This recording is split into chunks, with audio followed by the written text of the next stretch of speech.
Yeah, this is pretty impressive, I would say. I know it doesn't sound like much, but for a 3D game to run this smoothly. Smart portable TV or tablet? I think it's a little bit of both. Maybe I want to say it's more of a tablet, but we'll find out. It shows you the steps on how you should open this up, you know, to prevent any damage or hurting yourself. It's actually not that hard, or not supposed to be that hard. And full disclaimer that they sent a used one out to review. Either way, I appreciate them. So your box is going to look a little newer, and your tablet or TV is going to look a little better than what you see here.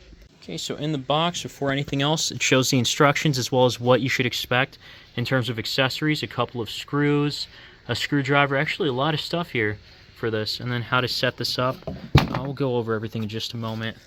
Then we got the TV itself in here. Yeah, it's a little thick. Yeah, it's got those thick bezels, but I'll live with it since it's wireless. Some more stuff, including the stand. This piece is where you insert into the TV itself. Kind of looks like one of those cables you put inside of your PC, if you know what I'm talking about. We have the wall outlet connecting cable. Wow, there's also a camera. This is pretty interesting. And this is connected via USB-C-A, or USB-A, not USB-C. A user guide right there. You also have a 1-year warranty on here, 14 days of purchase. You got to register this within 14 days of purchase. I bet you have to buy it directly from ApoloSign. Then here's the base, and this is very heavy. This is the heaviest thing. It's heavier than the actual TV itself. On the bottom you'll see this black hole area here. This actually does have a cover, and you actually have to put this right here, this part of the stand, you got to put inside, hook it in, and then lock it in with the screws here. There's 4 holes, so 4 screws that it comes with, or it should come with. I'm actually surprised at how heavy this is. Now I'm just trying to show how this goes in. So it goes in like so. Once that's in, then you can move forward with installing the rest of the pieces. Here are all the screws it comes with, and then there are some more screws in here, like longer ones, as well as some foot pads. It's a total of 5. It's a pretty simple and straightforward one with the power button, mute button. Seems like there's one for the cursor, a round one, back button, home button, microphone, volume up, down, volume down, up, And then back here is where you can remove this whole back piece to get to the AA batteries. And to pair, this is how you do it. You hold the back button and microphone button for 3 seconds together. As I'm installing this, I noticed that the box is useful for helping to set this up. Like it shows on here, you got to place a certain part like this rounded piece on the box side here so that it makes it easier to set up. It's a little detail that I really appreciate because this thing is really heavy on its own. So to get this pipe in, you got to use these 4 screws, and then there is a back plate to put so that this wire doesn't stay exposed underneath. It would be pretty inconvenient to move otherwise if this back plate wasn't there. The second part of this pole is easier to install. There's actually just a few pins that this connects to on here. So it should go in just like so. And there is, it seems like a screw hole in here. Here's the webcam, and this uses 2 screws you can put on the back of the TV, as well as it connects via USB-A. Here it is set up. And by the way, this can be put on the side here too, in case if you want to turn this into vertical mode. That means like kind of like a big phone, and then place it on top here to use the webcam. So it can be put in 2 different places. And this only, by the way, this only turns one way. So it's not like you can keep on rotating this all around. So it can either go once to the right or once more to the left, coming back in landscape mode. So here's the camera. It's actually pretty good, probably because it's an external webcam. And you can read everything on here, San Francisco, California. It's pretty clear on my shirt, albeit it's backwards. But nonetheless, it seems like it's pretty nice for a video call because you can actually switch this vertically. And now here's vertical mode. This is really cool, honestly. I'll have to try out a video call and let you know how this is because the video quality looks great on here. From back here, you might see a few more things, which are the speaker grills, so it emits from all sides to make it sound more immersive and louder. And then going here, to place this in, you have to put it in the USB-A cable or port, which is right here. Then there's another USB port, as well as a USB Type-C, HDMI-in, and then a DC port, which is very interesting. To me, this sounds like this could be charged directly through here instead of installing this base, and if that's the case, that would be really nice. Then to the left, we got the volume buttons and power key, and just like a tablet, you can actually use 2 fingers, like to hold the power down button and the power button and volume down button to take a screenshot or something along those lines. So that's pretty interesting. That's why it makes me feel like this is a huge tablet. This can also be adjusted from the side to go down if you're sitting down to make it meet your eye line, or go upwards.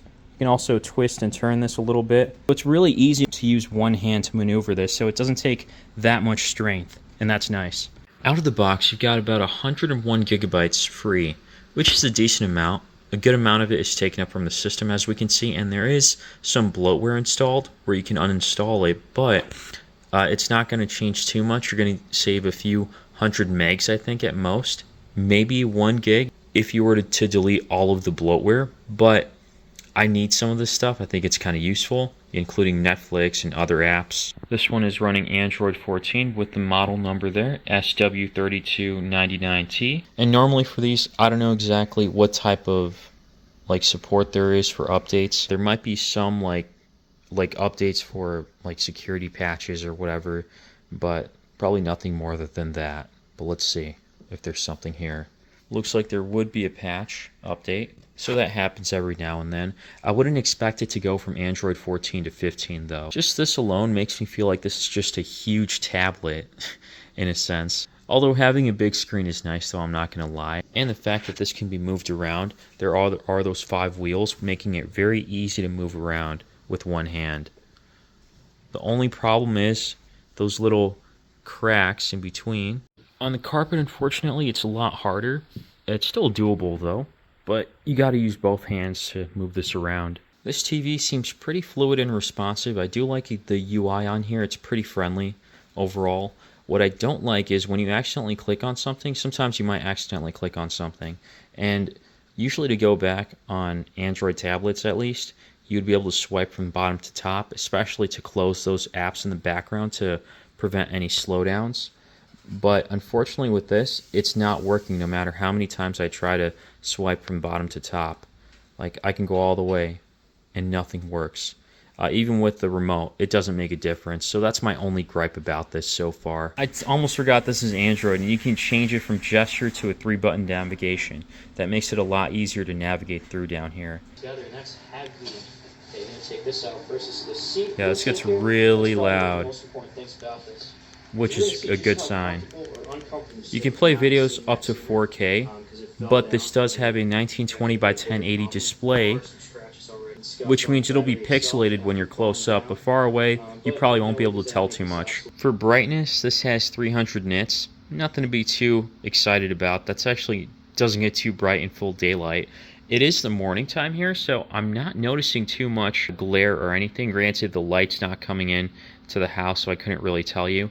I can still see this pretty well. I mean, it seems like it's bright enough for now. And just a quick note, I did try checking CPU-Z for the full specs and everything, and just to look at the pixels alone, it says it has a screen density of 256 ppi.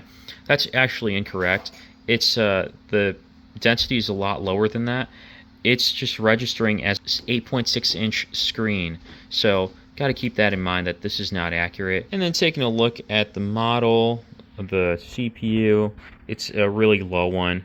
Is RK for Rock Chip 3576, and then an ARM Mali G52 GPU. That's a really low GPU too. Seems like it would be sufficient for using the TV. Again, doing basic things on here, I haven't noticed any issues. When I'm browsing the web, so far from what I've seen, you know, in the little while that I've had it, I haven't noticed too many, much lag or slowdowns at all. Things are going really fine, except maybe right there when things are loading up. And yeah, again, that's the one thing that kind of annoys me. You have to press a little harder on this, which I guess I'll adapt to eventually. Otherwise, you might end up clicking something you don't want to. So yeah, pretty smooth. Can't complain about it. This is honestly kind of weird for me that I can, touch my TV screen and then browse the web on here. It's kind of surreal. But at the same time, it just feels like a really big tablet. Again, that's just to me. at least. On Geekbench, we got a relatively low score to be expected, which is single core score is 354, multi-core score is 1302. It's going to compare it against other smartphones because that's what it knows. So it's performing worse than the Galaxy S20 FE. I always like to say benchmark doesn't always translate into performance, but this is kind of an indication that'll tell you how well this is exactly going to perform for like higher end stuff like gaming or video editing. First game here is Fruit Ninja, and it seems to be working pretty well. It's actually kind of fun playing an old game like this on a big screen. Yeah, this seems like it's really entertaining. And it's handling it really well. Granted, it is an older game, so it might be to be expected, but still I'm impressed. Yeah, no lag, no delay. Going to step it up a little bit with RuneScape, old school RuneScape, and it seems to be working just well. Yeah, this feels pretty smooth. Yeah, holy cow. Next game here is RuneScape 3D. Everything is set to the lowest graphics settings except for the FPS being at 60. And by the way, you guys might notice the glare a little bit from the sunlight. It's like kind of reflecting it's morning time. But trust me, it is not as bad in person versus on video. On video, it looks worse than in person. So we're getting about 40 to 50 frames per second. That's not too bad. As you look around, it seems like it does drop down a little bit, but it's still playable overall. I'm actually shocked that this is playable. Yeah, this is pretty impressive, I would say. I know it doesn't sound like much, but for a 3D game to run this smoothly, granted it's not at 60 FPS, that would be insane though. At that point, they'd probably call it a gaming smart TV. Finally, I wanted to check out Roblox here. And surprise, surprise, it's running pretty well. Granted, there might be some slight delays here with the map loading and everything, but it's not bad whatsoever. I'm actually shocked that you can game on something like this. This is pretty impressive, alright. Pretty much every game I'm throwing at it, albeit it might be low end, is running pretty well. And overall, everything seems pretty solid on here. The only thing I didn't really go over too much, the battery life. It's at 35%. When I had it on last night, I think I charged it up to 100% yesterday. I used it throughout the day, on and off, and then I turned it back on this morning. So you can probably get, depending on how long you use this, it can probably last for a few hours of on-screen time, not too much though. Unfortunately, I'm not seeing anything in settings showing the actual battery usage since the full charge. Not sure why this happens. If there's enough interest, I'll definitely be testing out the battery life a lot more. Either way, I'll have something in the description as to where you can get this, as well as my video test for battery life, where I test from 100% down to like near 0, and how many hours I get of on-screen time with that at like 50 to 70% brightness. So definitely check the description and comments for any updates and or like videos. So subscribe for more for that, as well as if there's enough interest, I might make an update video showing some more emulation gameplay, as well as how this is held up. So yeah guys, stay tuned for more, and thanks for watching.